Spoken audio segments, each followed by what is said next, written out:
You all know what time it is now. What's happening, everybody? Justin, Bridgewater's Finest on YouTube, Blockbuster_guy on Twitter. As you can see, the fight gloves are on. We got a UFC card coming up this weekend. UFC making its debut on the new station, Fox Sports 1, which I believe is replacing Speed down in the States. Fox Sports 1, their first ever card. The UFC has put together a card of finishers to really make a good impression here on this new station, and I think this is going to end up being a much more exciting card than maybe some people might give it credit for on paper. We're going to go through all the prelim fights. You know how we do things. Let's get to the predictions.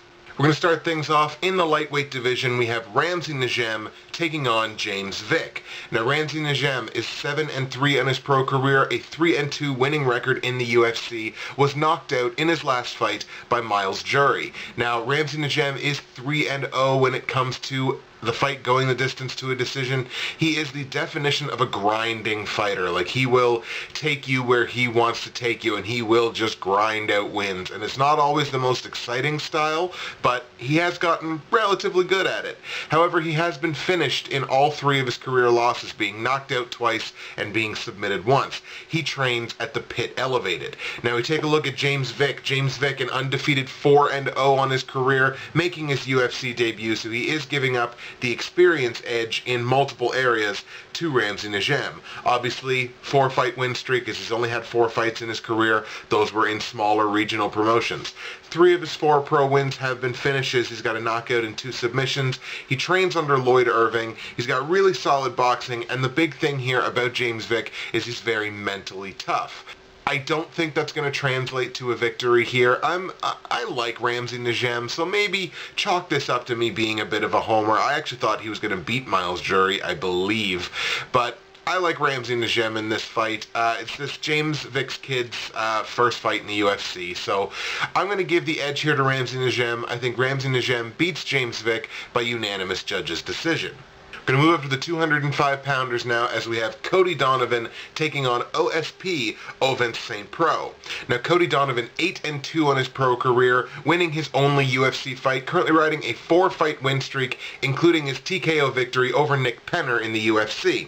7 of his 8 pro wins have been finishes. He's got 4 knockouts and 3 submissions. He's a freestyle fighter with a BJJ black belt under somewhat of a surprising name, Nate Marquardt. Ovince St. Preux, 13-5 on his pro career, also 1-0 in the UFC with a decision win over Gian Villante in his UFC debut. His only loss since 2009 has come at the hands of Gegard Mousasi, and everybody knows how big of a fan I am of Gegard Mousasi, so I think that's saying a lot. He is 4-4 when the fight goes the distance to a decision, but 9 of his 13 pro wins have been finishes. He's got 6 knockouts and 3 submissions. Kind of the same as the whole Ramsey Nijem thing. I like Ovince St. Preux, and I don't really have enough information on Cody Donovan, so I think I'm going to have to take OSP based on, you know, strength of opponent and everything like that. So I'm going to take Ovince St. Preux here. I'm going to take OSP to beat Cody Donovan by way of 3rd round knockout or TKO. Now we move to the first of many featherweight fights on the undercard of this card, where we have Cole Miller taking on Manny Gamburyan. Now, Cole Miller, 19-7 on his pro career, a good record of 8-5 in the UFC. He subbed Bart Palashevsky in his last fight. Now, 14 of his 19 pro wins have been by submission. He's got a BJJ black belt, obviously, trains with American Top Team. However, Cole Miller is just 1-2 since his return to featherweight. Now, Manny Gamburyan is 12-7 on his pro career, a losing record in the UFC, actually, of 3-5. However, he did decision Michihiro Omigawa in his last fight. Now, 6 of his 12 pro wins have also been by submission, so I think this is going to be a bit of a grapple battle here, so if you don't like that, 3 of his 7 pro losses have come by way of knockout. He is a 3rd-degree judoka black belt and a 2nd-degree black belt in Kyokushin karate. I'm not 100% sure that the move back to featherweight was the best move for Cole Miller, because as I said, he's only 1-2 since he moved back there. Now, it's against decent opposition, but he moved back to featherweight and lost 2 straight fights before beating Bart Palashevsky, who I don't even know right off the top of my head is still in the UFC. So, taking that into account, Manny Gamburyan's a damn good fighter. I always have a bit of a soft spot, I think, for judo fighters. I'm going to give it to Manny Gamburyan, actually. I'm going to take Manny Gamburyan to beat Cole Miller by a unanimous judge's decision in a fight full of grappling. Sticking with the featherweights now, we have Diego Brandao taking on Daniel Pineda. Now, Diego Brandao, 17-8 on his pro career. He is 3-1 in the UFC, submitting Pablo Garza in his last fight. 14 of his 17 pro wins have been finishes. We're talking 9 knockouts and 5 submissions, so he is dangerous whether it's standing up or it's on the ground. However, he has been knocked out in 4 of his 8 losses, so that's half of his pro losses he's been knocked out in. He's 3-3 when the fight goes the distance. He is a Jackson's MMA fighter, not strictly Jackson's submission grappling, but a Jackson's MMA fighter. He's got good stand-up, and he's got pretty good striking on the ground as well with his ground and pound. Daniel Pineda, 17-9 on his pro career. He is 3-2 in the UFC, submitting Justin Lawrence in his last fight, which did snap back-to-back losses for Pineda. 13 of his 17 pro wins have been submissions as well, so this is another fight where we could see a grapple battle, but we could also see, maybe a little bit of stand-up in there. 6 of his 9 pro losses have been by submission.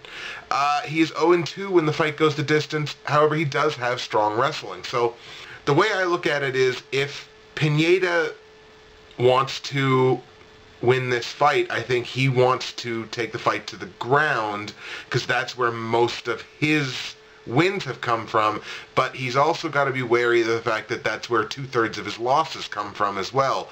I just think Brandao's a more well-rounded fighter. I like Brandao. I just don't think this is a great matchup for Pineda. I'm going to take Diego Brandao to beat Daniel Pineda. I will give Pineda the benefit of the doubt and say that it's by unanimous judge's decision, Brandao over Pineda. Still in featherweight, of course, we have Mike Browne taking on Steven Siler.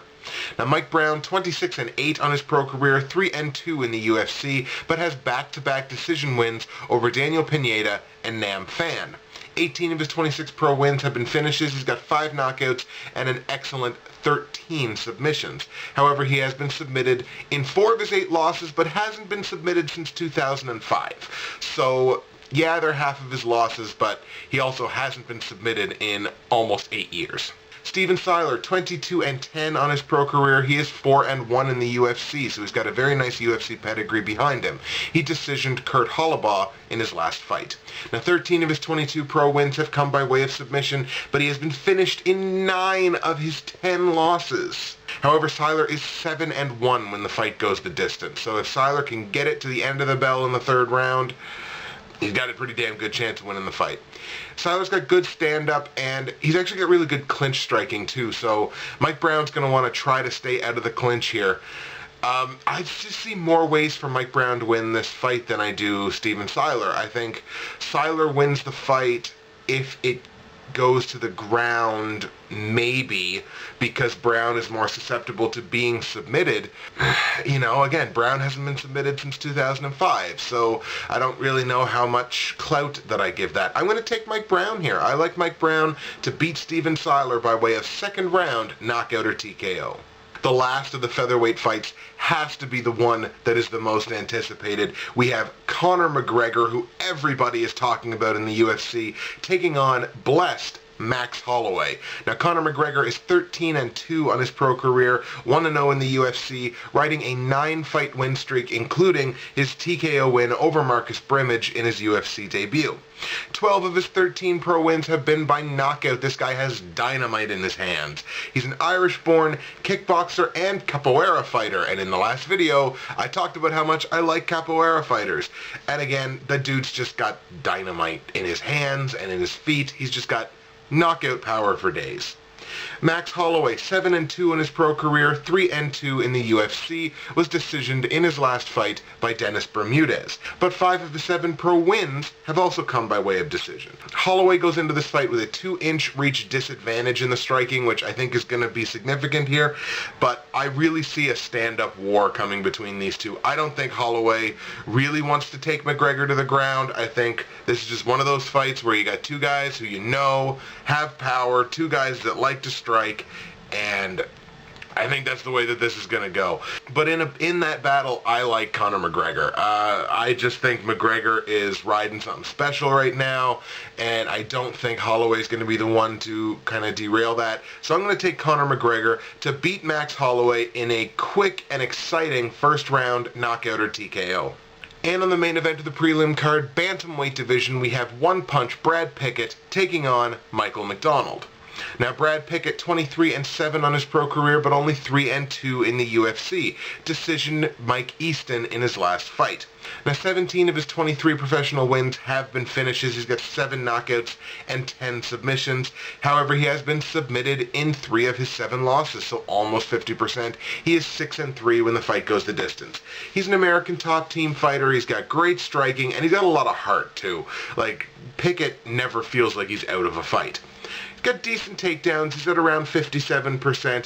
Got some ground and pound, but he really likes to pass the guard first and strike second. So he really likes to get to those dominant positions before he starts his ground striking. Michael McDonald, 15-2 in his pro career, 4-1 in the UFC. That only one in the UFC being hung up by the current interim champion, Renan Barão, submitting him in their last fight.